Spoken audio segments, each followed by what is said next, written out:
అమరావతి ఏదైతే ఇప్పుడు రాజధాని ప్రాంతం ఉందో ఆంధ్రప్రదేశ్ రాజధాని ప్రాంతం దాని మీద మీ యొక్క ఆలోచన మీ యొక్క అభిప్రాయం ఏంటండి? అమరావతి అనేది చాలా ఇంపార్టెంట్ ఆంధ్రప్రదేశ్. ఎందుకంటే అమరావతి సెంటర్లో ఉంది ఆంధ్రప్రదేశ్కి. అంటే ఏ ప్రాంతం వాళ్ళైనా అక్కడికి వచ్చి హ్యాపీగా పనులు చేసుకొని ఈజీగా వెళ్ళొచ్చు. ఆలోచన చాలా గొప్పది. ఎందుకంటే సెంటర్లో పెట్టాడు. ఎక్కడి నుంచో ట్రావెల్ చేయాలన్నా ఏం చేయాలన్నా చాలా ఇదిగా ఉంటుంది. అయితే మీకు ఇంకా ట్రావెల్స్ కాబట్టి మీకు అన్నిటికీ సెంటర్ పాయింట్ అని బాగా దగ్గరగా ఉంటుందంట. అవును. ఇప్పుడు వైఎస్ఆర్ పార్టీ వాళ్ళు అక్కడ వైజాగ్ అన్నారు. తిరుపతి నుంచి వైజాగ్ పోవాలంటే ఎంత టైం పడుతుంది? అదే విజయవాడకు పోవాలంటే ఎంత టైం పడుతుంది? అది చంద్రబాబు నాయుడు మైండ్ సెట్ అట్టుంటాయి. అంత బాగా ఆలోచించి సెంటర్లో పెట్టాడు. అందులో నీటి వసతి కానీ రోడ్లు కానీ అన్నీ కానీ చాలా అనుకూలంగా ఉన్నాయి దేనికి అమరావతి పోయేదానికి. అదే నీకు వైజాగ్ పోవాలన్నా కూడా కష్టం ఇక్కడి నుంచి తిరుపతి నుంచి. అదే అనంతపురం కూడా వైజాగ్ పోవాలంటే ఎంత టైం పడుతుంది, ఎన్ని రోజులు పడుతుంది? అదంతా అయ్యే పని కాదు. ఇది చాలా ఇంపార్టెంట్, చాలా బాగా చేశాడు. అంటే అమరావతి మంచి ప్లేస్లో పెట్టారంటారు. అంటే ప్లేజెక్షన్ మాత్రం చాలా మంచి ప్లేస్లో పెట్టాడు. చాలా మంచి అలవాటు. అది డెవలప్మెంట్ చేసి చాలా అభివృద్ధి చెందిందంటే ఆంధ్రప్రదేశ్ ఎక్కడో ఉంటుంది. అవుతుందన్న మీకు అమరావతి కంప్లీట్ అవుతుంది, ప్రస్తుత ప్రభుత్వం కంప్లీట్ చేస్తుంది నమ్మకం మీకుందా? 100%. చంద్రబాబు నాయుడు 100% దాన్ని కంప్లీట్ చేస్తాడు. చేయకుండా ఒకవేళ మీరు చెప్పినట్టుగా అమరావతి కంప్లీట్ అయితే మన ఆంధ్రప్రదేశ్ రాష్ట్రానికి జరిగే మేలు అంటే అడ్వాంటేజెస్ అంటే ఏమేమి చెప్తారు? ఎన్నో ఉపాధి కల్పిస్తాడు. ఎంతోమంది ఉద్యోగాలు వస్తాయి, ఎన్నో ఫ్యాక్టరీలు వస్తాయి, ఎన్నో ఇండస్ట్రీస్ వస్తాయి, ఎన్నో చాలా అభివృద్ధి చెందుతుంది. అంటే ఫైనాన్షియల్గా కూడా చాలా వరకు వస్తుంది అమరావతి. అమరావతి డెవలప్ అవుతే ఎంతో ఆంధ్రప్రదేశ్కి ఒక హైటెక్ సిటీ తరహాలో వస్తుంది అమరావతి. చూస్తాను హైదరాబాద్ లాగా వస్తుంది అమరావతి కూడా వస్తుంది. అమరావతి లాగా వస్తుంది, ఇంకా గ్రేటెడ్గా వస్తుంది. ఇంకా గ్రేటెడ్ హైదరాబాద్ లాగా వస్తుంది అమరావతి అని.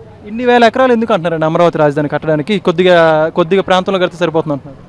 అమరావతి అంటే డెవలప్ చేయాలంటే ఇంకా అన్ని ఇండస్ట్రీస్, కాలేజెస్, హాస్పిటల్స్ అన్నీ పెట్టాలంటే చాలా కావాలి కదా ల్యాండ్. 1 ఎకరా 2 ఎకరాలు 10 ఎకరాలు 20 ఎకరాలు కుదిరేది కాదు కదా అది. అందుకే కదా అంత అన్ని ఎకరాలు సెలెక్ట్ చేసి పెట్టుండేది. అందుకు అంటే ఇప్పుడు రానున్న జనరేషన్స్, రానున్న తరాల్లో మనం వేరే ఊర్లకి వేరే రాష్ట్రాలకు వెళ్ళాల్సిన అవసరం లేదంటారు అమరావతి వస్తే? అవసరమే లేదు. అమరావతి వస్తే అన్ని ఉపాధి హామీలు, చదువు, హాస్పిటల్స్, మంచి టెక్నాలజీస్ అన్నీ అమరావతిలోనే డెవలప్ చేస్తారు. అంటే కొంతమంది 3 రాజధానులు బాగుండేది, ఒక రాజధాని దేని అన్ని ప్రాంతాలు అభివృద్ధి చెందాలి కదా అంటున్నారు. దాని గురించి ఏమంటారు? 3 రాజధానులు అంటే ప్రాంతాలన్నీ అభివృద్ధి చెందాలి, అంతేగాని 3 రాజధానులు అనేది చాలా రాంగ్ డెసిషన్. అంటే ఆంధ్రప్రదేశ్ మొత్తం అభివృద్ధి చెందాలి కరెక్ట్. కాకపోతే అమరావతి అనేది ఒక క్యాపిటల్ అనేది ఆంధ్రప్రదేశ్కి 100% ఉండాలి. ఇప్పుడు తెలంగాణకి హైదరాబాద్లో ఎట్లో, తమిళనాడుకి చెన్నై ఎట్లో, కర్ణాటక బెంగళూరు అట్లా ఒక రాజధాని అనేది ఉంటే ఆ రాజధాని వల్ల వచ్చే ఆదాయము వల్ల ఇంకొక మిగతా ప్రాంతాలన్నీ బాగా డెవలప్ చేయొచ్చు. అందువల్ల అమరావతి డెవలప్ అవుతే చాలా జరుగుతుంది. చంద్రబాబు నాయుడు 100% చేస్తాడు, దాంట్లో డౌటే లేదు. మరి మీ తరపున అమరావతి పూర్తి చేస్తున్నారని చెబుతున్నారు. ప్రస్తుత ప్రభుత్వాన్ని మీరేం చెప్పాలనుకుంటున్నారు మీ తరపు నుంచి? నా తరపు నుంచి అయితే మన ప్రియతమ ముఖ్యమంత్రి చంద్రబాబు నాయుడు మటుకు చాలా డెవలప్ చేస్తాడు. అది డెవలప్ అయిపోయిన తర్వాత ఆంధ్రప్రదేశ్ ఏ స్థాయికి వెళ్తుందో, చంద్రబాబు నాయుడుకి ఎంత పేరు వస్తుందో మీరే చూస్తూ ఉండండి. ఈ ప్రజలు చూస్తారు, అందరూ దాన్ని అప్సెట్ చేస్తారు. చాలా ఇంప్రూవ్మెంట్ అవుతుంది. ఆంధ్రప్రదేశ్ ఎక్కడికో వెళ్తుంది. అది బాగా డెవలప్ చేస్తుంది. 100% చేస్తాడు చంద్రబాబు నాయుడు, డౌటే లేదు. ఆంధ్రప్రదేశ్ రాజధానికి సంబంధించి నీ అభిప్రాయం అంటే రాజధాని అవసరం లేదా? మనకు ఖచ్చితంగా రాజధాని అవసరం కదా, కావాలి కదా. రాజధాని ఇప్పుడు గత ప్రభుత్వంలో జగన్మోహన్ రెడ్డి 3 రాజధానులు పెట్టి ఇది ఒక ప్రత్యేక ఉద్యమం వస్తుంది. ఇక్కడ రాయలసీమ అదొకటి, మళ్ళీ వచ్చేసి ఇక్కడ ఎత్తుకొచ్చి కోస్తాలో వైజాగ్లో కొద్దిగా అట్లా 3 విభాగాలుగా చేల్చకన్నా ఒకే రాజధాని ఉంటే మనకు ఈ చిత్తూరు నుంచి వచ్చే వాళ్ళకి కానీ, ఇట్లా శ్రీకాకుళం నుంచి వచ్చే వాళ్ళకి కానీ, విజయనగరం నుంచి వచ్చే వాళ్ళకి ఒకటే లెంత్ ఉంటుంది. ఎవరికి ఇటువంటి ఇబ్బంది ఉండదు. అందరికీ ఇక్కడ వాటర్ సోర్స్ కానీ, ఇక్కడ ల్యాండ్లు కానీ, విస్తీర్ణత కానీ మనకు అనుకూలంగా ఉంటుంది. ఆడు కొంచెం పెట్టడం వల్ల రేపొద్దున ప్రత్యేక రాయలసీమ యుద్ధం వస్తుందని మనం అనుకొని లేనిపోయిన వాళ్ళు రాష్ట్రంలో కల్పించేదాని బదులు ఏదో ఒక స్టెబిలిటీ నిర్ణయం అనేది కానీ ఉంటే కానీ దేశం బాగుపడుతుంది, రాష్ట్రం బాగుపడుతుంది, రాష్ట్రంలో ఉన్న ప్రజలు బాగుపడతారు. మన స్వలాభం కోసము, మన కోసం, మన నిర్ణయాలు, మన రాజకీయ అభివృద్ధి కోసము మనం ఎదిగితే చాలు, మన నాయకులు ఎదిగితే చాలు అనుకోవడం కరెక్ట్ కాదు కదా. సామాన్య ప్రజలకు ఏం కావాలి? ఉద్యోగం కావాలి, ఫస్ట్ ఆఫ్ ఆల్ మనకు ఏం వాటర్ సోర్స్ కావాలి, రోడ్లు కావాలి, తర్వాత ఉపాధి కావాలి. మనకు నేను ఏదో పథకాలు ఇస్తానో, అమ్మ ఒడి ఇస్తానో, లేదా ఇంకో ఓడి ఇస్తాను, నాన్న ఓడి ఇస్తాను, తాత ఓడి ఇస్తాను, అవన్నీ కాకుండా మనకు అభివృద్ధి ఏం కావాలి? అభివృద్ధి ఏం కావాలి? మనకు డెవలప్మెంట్ కావాలి.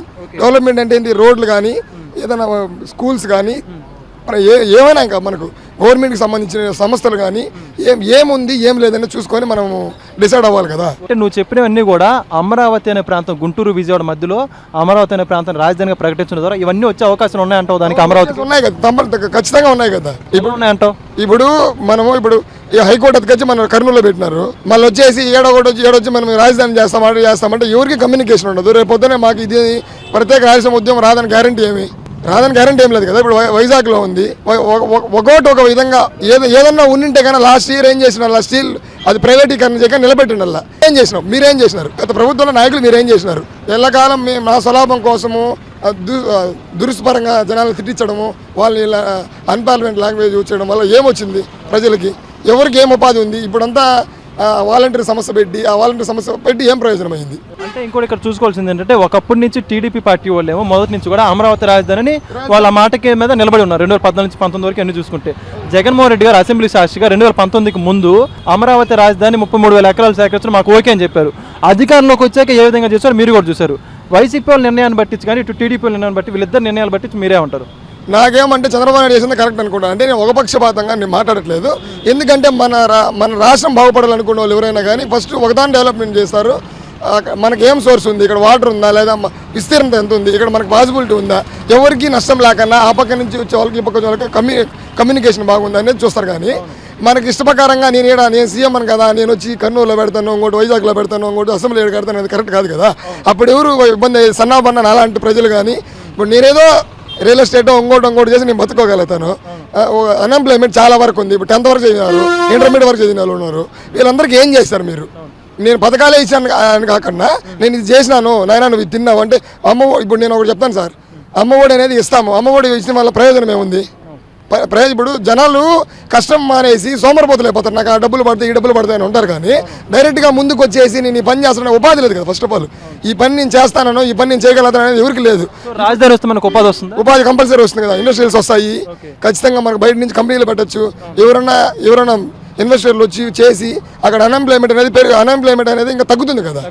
అంటే ఇప్పుడు ఇంకోటి ఏంటంటే, ప్రధానంగా రాజధాని ప్రాంతానికి అన్ని వేల ఎకరాల భూమి దేనికి, అసలు అంత భూమి దేనికి కొద్దిగా చాలు కదా అని చెప్పేసి అంటున్నారు. దాని గురించి ఏమంటారు మీ అభిప్రాయం? దాని గురించి ఏమంటారంటే, ఏ సమస్య కావాలన్నా ఇప్పుడు రాజధాని అనేది మీకు తెలిసిందే సార్. ఇప్పుడు హైదరాబాద్ రాజధాని అప్పుడు అంత ఎందుకు అన్నారు? ఇప్పుడు హైదరాబాద్ చూడండి, ఒక టూరిజం అయిపోయింది. అది ఎప్పుడో గత 30 ఏళ్ళగా చంద్రబాబు నాయుడు తీసుకున్న నిర్ణయము, ఆయన ఆలోచనలు బట్టే కదా అంత అయింది.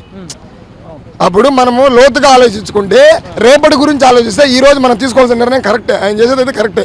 ఎందుకంటే అంత విస్తీర్ణత ఉంటే ఒక ఇండస్ట్రీస్ కానీ, ఏ పరంగా అయినా మనకు పరిశ్రమలు కానీ, అది ఏదైనా కావచ్చు, మనకు బాగా ఇదిగా ఉంటుందని.